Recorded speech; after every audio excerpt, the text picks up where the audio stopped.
मोदी के जाल में फंसी गए नीतीश कुमार। नीतीश सोच रहे थे उन्होंने किया बीजेपी के साथ खेला, उन्हें नहीं पता यह तो मोदी का ही प्लान था। जहां नीतीश की सोच खत्म हो जाती है, मोदी की सोच वहीं से शुरू होती है। बिहार की असली पिक्चर अभी बाकी है मेरे दोस्त। बिहार में नीतीश कुमार सोच रहे हैं कि भाजपा को धोखा देकर उन्होंने बहुत बड़ा खेला कर दिया। सोच रहे हैं कि दुनिया जीत ली, लेकिन उन्हें शायद नहीं पता कि वो तो भाजपा के बुने जाल में फंस गए। भाजपा तो चाहती ही यही थी कि नीतीश कुमार उसका साथ छोड़कर फिर से तेजस्वी और कांग्रेस का हाथ पकड़ लें। किसी ने बिल्कुल ठीक कहा है, विरोधियों की सोच जहां खत्म होती है, मोदी की वहीं से शुरू होती है। नीतीश कुमार ने भाजपा का साथ छोड़कर वापस से आरजेडी कांग्रेस का हाथ थामा तो लोगों को लगा ये तो भाई भाजपा के लिए बड़ा झटका है, ये तो मोदी के लिए बड़ा झटका है। लेकिन लोगों को शायद इसके पीछे की असली कहानी ही नहीं पता। वो कहानी हम आपको बताते हैं, एक एक करके समझाते हैं कैसे नीतीश कुमार मोदी और शाह के बुने जाल में फंसते चले गए। जाल नंबर 1, जानबूझकर भाजपा ने नीतीश पर बनाया अलग होने का दबाव। नीतीश को पता ही नहीं है कि भाजपा खुद चाहती थी कि नीतीश भाजपा से अलग हो जाए। इसी वजह से बीते कुछ दिनों से भाजपा की तरफ से जानबूझकर सरकारी कामों में नीतीश पर दबाव बनाया जा रहा था। इस तरीके के बयान दिए जा रहे थे कि नीतीश की ईगो पर टीस लगे। हर काम में भाजपा नेता जानबूझकर इंटरफेयर करते थे ताकि नीतीश को लगे कि वो भाजपा की जंजीरों में बंध गए हैं और परेशान होकर वो भाजपा का साथ छोड़ दें। हुआ भी यही। नीतीश को लगा कि भाजपा के साथ काम करने में उन्हें दिक्कत हो रही है, इसी वजह से उन्होंने भाजपा से अलग होने का फैसला ले लिया। जाल नंबर 2, पटना में रहने के बावजूद नीतीश से नहीं मिले शाह नड्डा। हाल ही में 30-31 जुलाई को अमित शाह और जेपी नड्डा भाजपा के कार्यक्रमों में शामिल होने के लिए बिहार की राजधानी पटना में थे, जहां से महज कुछ मिनटों की दूरी पर नीतीश कुमार का घर है।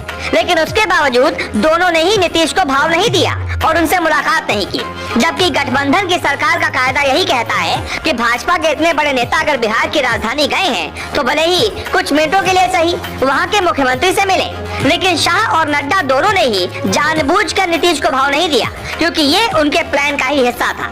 उन्हें पता था ये बात सीधा नीतीश के ईगो को चुभेगी और वो भाजपा से अलग होने की तरफ कदम आगे बढ़ा देंगे। जाल नंबर 3, नीतीश की मौकापरस्त छवि से भाजपा को फायदा। नीतीश कुमार बीते 7 सालों में 3 बार अपने साथी बदल चुके हैं। 2015 में आरजेडी कांग्रेस के साथ मिलकर सरकार बनाई, 2017 में फिर मन बदल गया, आरजेडी कांग्रेस का साथ छोड़कर भाजपा को साथ ले लिया और उसके साथ सरकार बना ली। अब लगभग 5 साल बाद एक बार फिर से उन्होंने भाजपा का साथ छोड़ दिया और आरजेडी के साथ सरकार बना रहे हैं। भाजपा नीतीश की इस राजनीतिक अस्थिरता का फायदा उठाएगी और आने वाले चुनावों में इसे मुद्दा बनाकर नीतीश के खिलाफ ही इस्तेमाल करेगी।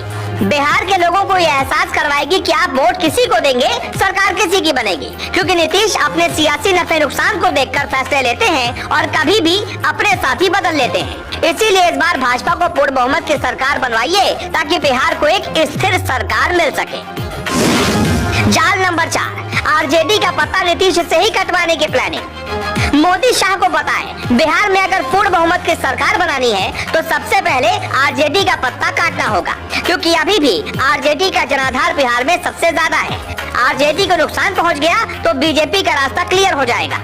अब भी अगर विधानसभा सीटों के हिसाब से देखें तो आरजेडी के पास 79 विधायक हैं, यानी कि आरजेडी नंबर 1 पर है। बीजेपी के पास 77 यानी कि 77 विधायक हैं, बीजेपी नंबर 2 पर है। और जेडीयू के पास सिर्फ 45 ही विधायक हैं। यानी अगले चुनावों में भाजपा को आरजेडी से कम 30 सीटें और जेडीयू से महज 10 सीटें छीननी है। इतने में ही उसकी पूर्ण बहुमत की सरकार बन जाएगी। इसीलिए बीजेपी चाहती थी कि नीतीश और तेजस्वी मिलकर सरकार बना लें ताकि दोनों की राजनीतिक महत्वाकांक्षाओं का टकराव हो, और ये टकराव तभी होगा जब दोनों साथ मिलकर सरकार चलाएंगे।